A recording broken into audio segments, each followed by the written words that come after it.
Hello प्यारे बच्चों, हम शुरू कर रहे हैं एक नया चैप्टर। चैप्टर क्या रहने वाला है? 13 चैप्टर अपन डिस्कस करेंगे। पृष्ठीय क्षेत्रफल और आयतन सबसे इम्पोर्टेंट चैप्टर है, जो आपके बोर्ड क्लास के अकॉर्डिंग भी इम्पोर्टेंट है और कंपटीशन एग्जाम के अंदर भी यहाँ से क्वेश्चन बहुत ज्यादा पूछे जाते हैं। तो मैं आपको इसका पूरा बेसिक बताऊंगा कि क्या क्या इसमें फॉर्मूले अपन सीखेंगे, और उसके साथ ही अपन एनसीईआरटी के जितने भी इम्पोर्टेंट क्वेश्चन है एक्सरसाइज 13.1 से लेके जितने भी एक्सरसाइज हैं सबके क्वेश्चन अपन बहुत ही आसान तरीके से मैं आपको समझाने वाला हूं। तो हम स्टार्ट करते हैं प्रश्नावली 13.1 के क्वेश्चन नंबर 1 से। तो आपकी स्क्रीन पे आपको क्वेश्चन नंबर 1 दे रखा है। क्या दे रखा है क्वेश्चन अच्छे से एक बार रीड कर लो, फिर मैं आपको इसका डायग्राम बना के समझाता हूं। देखो, सबसे पहले अपन क्वेश्चन पढ़ लेते हैं। दो घनों जिनमें से प्रत्येक का आयतन 64 सेंटीमीटर स्क्वायर है के संलग्न फलकों को मिलाकर एक ठोस बनाया जाता है। इससे प्राप्त घनाभ, यानी जब अपन दो घनों को मिलाएंगे तो वहां से हमें एक ठोस मिलेगा, और वो ठोस कैसा होगा? घनाभ होगा। और घनाभ का हमें क्या करना है? पृष्ठीय क्षेत्रफल ज्ञात करना है। तो मैं आपको सबसे पहले इसका आपको डायग्राम बना के बता रहा हूं। देखो, हमें दो अलग अलग घनों की बात की जा रही है, तो मैं सबसे पहले दो अलग अलग घन बना लेता हूं।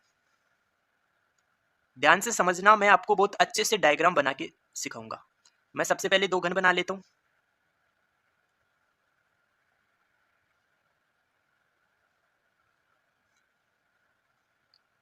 यहाँ पे जिन दो गणों की बात हुई है वो दोनों गण क्या है? सेम साइज के।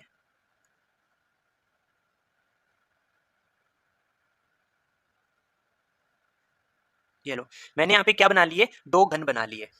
अब कह रहा है कि प्रत्येक घन का जो आयतन है वो हमें 64 सेंटीमीटर स्क्वायर दिया है। सॉरी, जो आयतन होता है वो किस में आता है? क्यूब में आता है। सेंटीमीटर क्यूब में आएगा।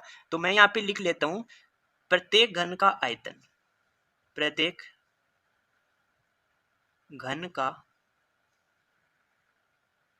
आयतन इक्वल टू कितना दे रखा है? 64 सेंटीमीटर क्यूब दे रखा है।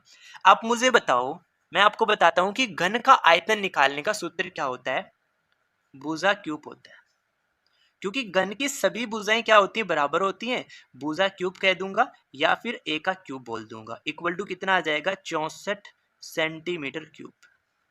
तो यहां से मुझे उस घन की भुजा ए पता चल गया। कितना पता चला? देखो, 64 चार का घन होता है, यानी चार को आप 3 बार गुना करेंगे, 4 इंटू 4 इंटू 4, तब कितना आएगा? 64। यानी उस घन की भुजा कितना पता चल गई हमें? 4 सेंटीमीटर। यानी इस घन का प्रत्येक भुजा इधर से भी कितना होगा? 4 सेंटीमीटर। यहां से यहां तक ये भी कितना होगा? 4 सेंटीमीटर। और यहां से यहां तक ये भी कितना होगा? 4 सेंटीमीटर। यानी हर तरफ से 4 सेंटीमीटर भुजा है। और दूसरा घन भी सेम ऐसा ही है। ये कितना होगा? 4 सेंटीमीटर। इधर भी 4 सेंटीमीटर, और इसका हाइट भी कितना होगा? 4 सेंटीमीटर होगा। क्या आपको इतना समझ में आ गया? अब कहा गया है कि इन दोनों घनों को क्या कर दिया गया है? जोड़ दिया गया है। अब मैं आपको इनको जोड़ के बता देता हूं। जब हम इनको जोड़ देंगे तो उसके बाद हमें एक कैसा दिखेगा वो मैं बता रहा हूं आपको, आप आराम से समझिए।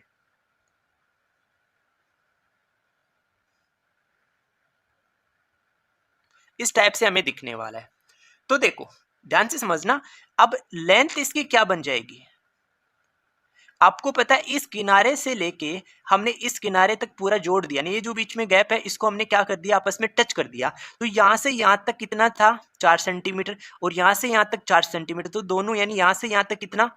यानी ये जो भुजा है वो इसकी क्या बन जाएगी? 8 सेंटीमीटर बन जाएगी। लेकिन समझो कि ये जो था चौड़ाई जो है वो तो कितनी रहेगी? ये भुजा तो कितनी रहेगी? 4 सेंटीमीटर रहेगी। और इसका हाइट भी कितना रहेगा? हाइट में हमने कोई चेंज नहीं किया, तो ये भी कितना रहेगा? 4 सेंटीमीटर रहेगा। तो हमें यहां से पता चला कि इस जो ये घनाभ बना, जब दो घन को एक साथ हमने जोड़ा तो यहां से हमें एक ठोस मिला। वो ठोस किस प्रकार का मिला? घनाभ, घनाभ की आकृति का मिला। तो घनाभ का हमें लेंथ पता चल गया, 8 सेंटीमीटर। हमें इसका चौड़ाई, ब्रेथ भी पता चल गया, बीच कितना? 4 सेंटीमीटर। और हमें इसका हाइट, ऊंचाई भी पता चल गया, 4 सेंटीमीटर। क्या आप सभी को इतना समझ में आ गया? अब क्या कह रहा है कि जो आपको ठोस प्राप्त हुआ है, जो घनाभ प्राप्त हुआ है, उस घनाभ का पृष्ठीय क्षेत्रफल ज्ञात करना है। तो क्या ज्ञात करना है हमें? घनाभ का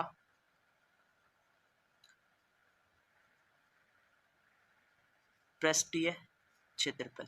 अब ध्यान से समझना कि पृष्ठीय क्षेत्रफल घनाभ का निकालने का क्या फॉर्मूला होता है। तो ध्यान से समझो, इसका फॉर्मूला होता है 2 गुना में लंबाई इंटू चौड़ाई, फिर प्लस में चौड़ाई इंटू ऊंचाई, फिर प्लस में ऊंचाई इंटू लंबाई। ये फॉर्मूला होता है। इसमें मान रख दो, 2 ब्रैकेट में लंबाई को गुना करेंगे चौड़ाई से, तो लंबाई कितना है 8 को 4 से गुना करेंगे तो 8 चौक कितना आ जाएगा 32, फिर प्लस चौड़ाई को गुना करेंगे ऊंचाई से, तो 4 को 4 से गुना करेंगे तो कितना आ जाएगा 16, फिर प्लस ऊंचाई को गुना करेंगे लंबाई से, तो ऊंचाई कितनी है 4, उसको लंबाई 8 से गुना करेंगे तो 8 चौक कितना आ जाएगा 32 आ जाएगा। अब 2 इंटू इन सबको जोड़ लेते हैं, तो 32 में 32 जोड़ेंगे 64, 64 में 6 जोड़ देंगे 70 और 10 कितना आ जाएगा 80 आ जाएगा।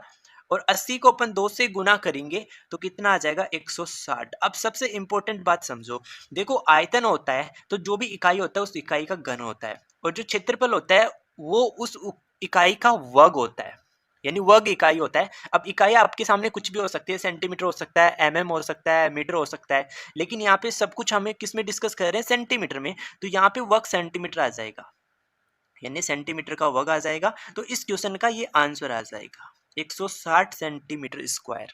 तो आई होप सभी को क्वेश्चन नंबर 1 समझ में आ गया होगा। अब अपन क्वेश्चन नंबर 2 समझते हैं।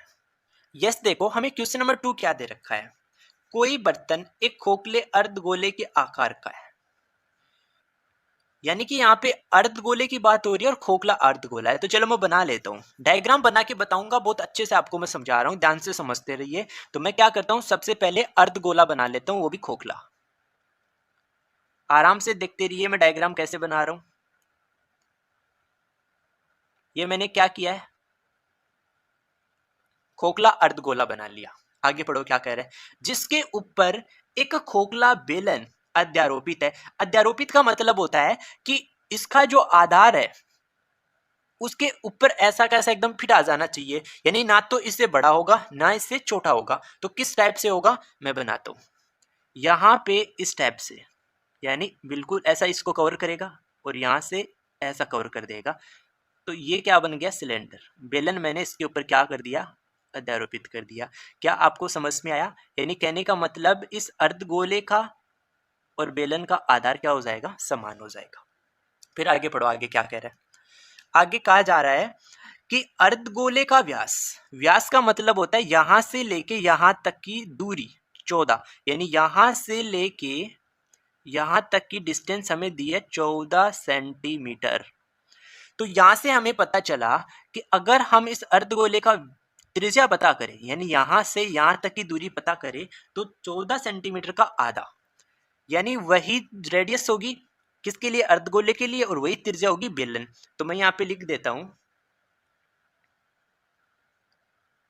अर्धगोले व बेलन की त्रिज्या, बेलन की त्रिज्या। देखो दोनों की त्रिज्या एक ही क्यों होगी, क्योंकि ये दोनों एक दूसरे पे अध्यारोपित हैं।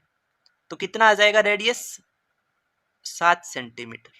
ओके, और इस बर्तन यानी पात्र की कुल ऊंचाई, कुल ऊंचाई का मतलब समझना, यहां से लेके एकदम टॉप से लेके बॉटम तक कितना दे रखा है 13 सेंटीमीटर, ऊपर से लेके यहां तक बॉटम तक कितना दे रखा हमें 13 सेंटीमीटर दे रखा है। अब समझो, देखो ये सेंटर है और इससे मैं यहां आ गया बाउंड्री तक, तो ये मेरे पास क्या होगी रेडियस, इस अर्धगोले की रेडियस होगी जो कितनी होगी 7 सेंटीमीटर होगी।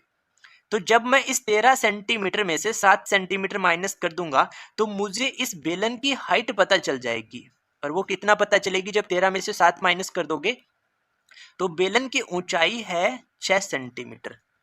सबको समझ में आ गया ना बेलन की ऊंचाई 6 सेंटीमीटर क्यों आई है, क्योंकि हमें इस पात्र की यहां से लेके यानी टॉप से लेके बॉटम तक की ऊंचाई कितनी दे रखी है 13 सेंटीमीटर दे रखी है। अब हमें इस अर्धगोले की ऊंचाई पता है, यानी अर्धगोले की त्रिज्या इसकी ऊंचाई होगी जो 7 सेंटीमीटर है, तो 13 सेंटीमीटर में से आप 7 सेंटीमीटर माइनस कर दोगे तो ऊंचाई हमें बेलन की मिल जाएगी 6 सेंटीमीटर।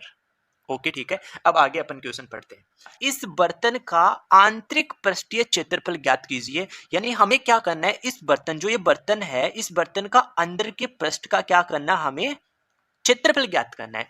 तो मैं लिख लेता हूं बर्तन का आंतरिक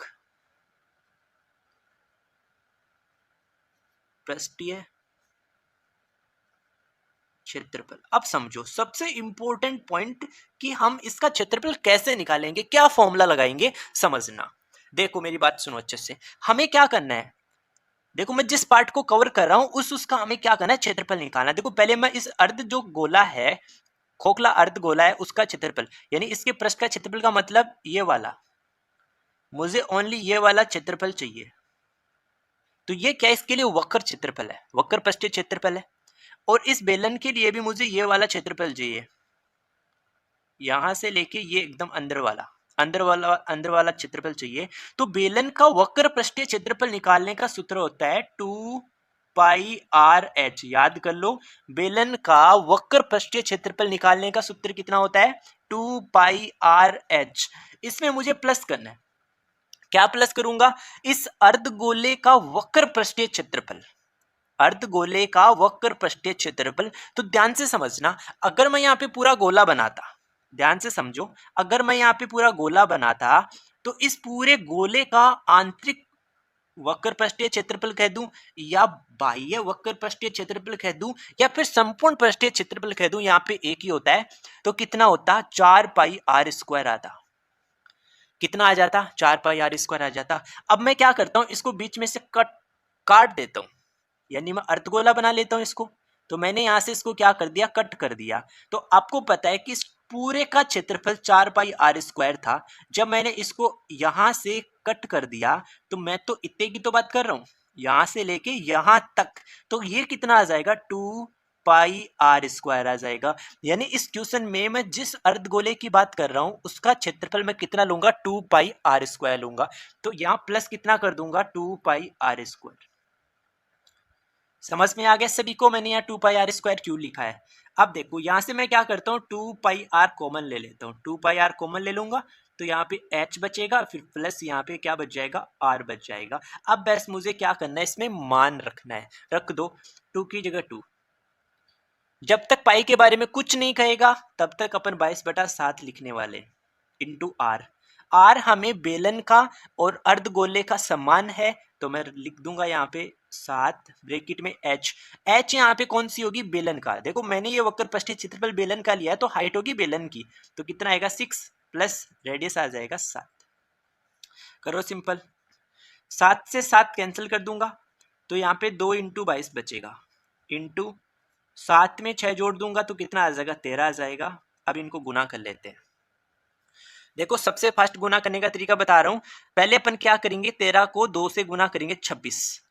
अब 22 में से आप 2 निकाल लो तो 26 को 2 से गुना कर लो तो 26 दूनी 52, यानी 52 को हमें किससे गुना करना है, 11 से। अब आप किसी संख्या को 11 से कैसे गुना करते हैं उसकी भी मैंने सबसे जबरदस्त ट्रिक सिखा रखी है। अगर आप उस ट्रिक को सीख लोगे ना तो गारंटी देता हूँ आप 5 सेकंड के अंदर 11 से गुना करने वाले नंबर का आप क्या करोगे, मल्टीप्लाई निकालोगे। तो उसका लिंक मैं आपको यहाँ डिस्क्रिप्शन में दूंगा, जहां से जाके आप एक बार उस ट्रिक को जरूर सीख लेना। आपका इस चैप्टर में बहुत ही आसान आपको कैलकुलेशन बना देगी। तो चलो मैं यहाँ पे भी आपको बता रहा हूँ कैसे गुना करेंगे। हमें इस नंबर को 11 से गुना करना है, तो भूल जाओ 11 से गुना करना है, बस आपको क्या करना है, 2 लिखना है। अब इस इकाई अंक में दाई अंक जोड़ दो तो 5 + 2 7 आ जाएगा, और फिर इस दाई अंक को ऐसा कैसे लिख दो, यानी 572। और अभी मैंने कहा था जब क्षेत्रफल निकालोगे तो वर्ग यूनिट होगा, यूनिट यहाँ हर जगह सेंटीमीटर सेंटीमीटर दिख रहा है, तो सेंटीमीटर का क्या आ जाएगा, स्क्वायर आ जाएगा। तो इस क्वेश्चन का आंसर आ जाएगा 572 सेंटीमीटर स्क्वायर। आई होप सभी को ये क्वेश्चन समझ में आ गया होगा। मैं कंप्लीट चैप्टर 13 का आपको हल सिखाने वाला हूं, तो आप अपने इस चैनल को सब्सक्राइब कर लेना, बेल आइकन को जरूर प्रेस कर लेना, और मुझे कमेंट करके जरूर बताना कि आपको क्वेश्चन का हल समझ में आ रहा है नहीं आ रहा। Okay, thank you for watching video.